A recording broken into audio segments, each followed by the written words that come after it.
বিপদে পড়লে মানুষ চেনা যায়, যাদেরকে আপনি দিনের পর দিন বিশ্বাস করেছেন, ভালোবেসেছেন, নিজের মানুষ ভেবেছেন, পাশে বসিয়েছেন, অনেক সময় সেই মানুষগুলোই চুপচাপ দূরে সরে যায়। যখন আপনার জীবনের সবচেয়ে অন্ধকার সময়টা শুরু হয়, সম্পর্ক তখনই পরীক্ষা হয়। যখন আপনি একা অসহায় ভেঙে পড়েছেন, কিন্তু জানেন তো, কিছু মানুষ আছে যারা সামনে মুখে খুব আপন, খুব হেল্পফুল হয়, কিন্তু ভেতরে ভেতরে তারা একটা ফাফা মাত্র, চরিত্রহীন, নিষ্ঠুর, স্বার্থপর। তারা বিপদের সময় শুধু দূরে সরে যায় না, বরং আপনার দুর্বলতাকে পুঁজি করে ঠকায়, আঘাত করে, নিজে ফেলে আনন্দ পায়। আর আপনার দুঃখের মাঝে দাঁড়াতে পারে না। তারা আপনার আনন্দ পাওয়ার যোগ্যতাও রাখে না।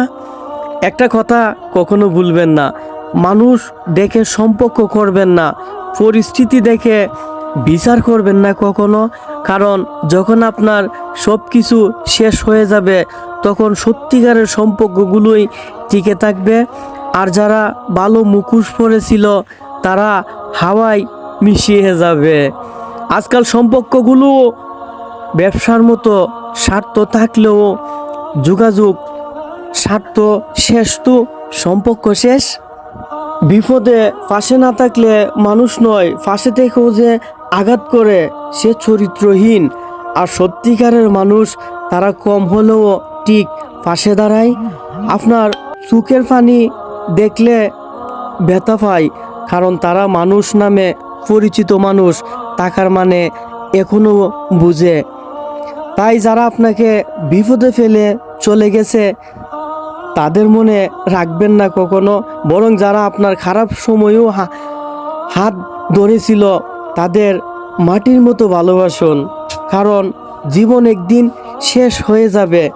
বেঁচে থাকুক শুধু কিছু সম্পর্ক, কিছু সত্যিকারের মানুষ, আর কিছু ত্যাগ যা আপনার মানুষ বানিয়ে দিয়েছেন। আজকাল মানুষ চায় না কারো পাশে দাঁড়ায়, চায় না কারো দুঃখের ভাগ করে নিতে। সবাই শুধু নিজেরটা নিয়ে ব্যস্ত। কে মরলো, কে ভাঙলো, কে নিঃশব্দ হলো, তা দেখেও দেখার ভান করে। এই সমাজ এখনো ভালো মানুষ খুঁজে পাওয়া এখন ভাগ্যের ব্যাপার। সম্পর্ক টিকে থাকে যতক্ষণ না পর্যন্ত আপনি কিছু দিচ্ছেন।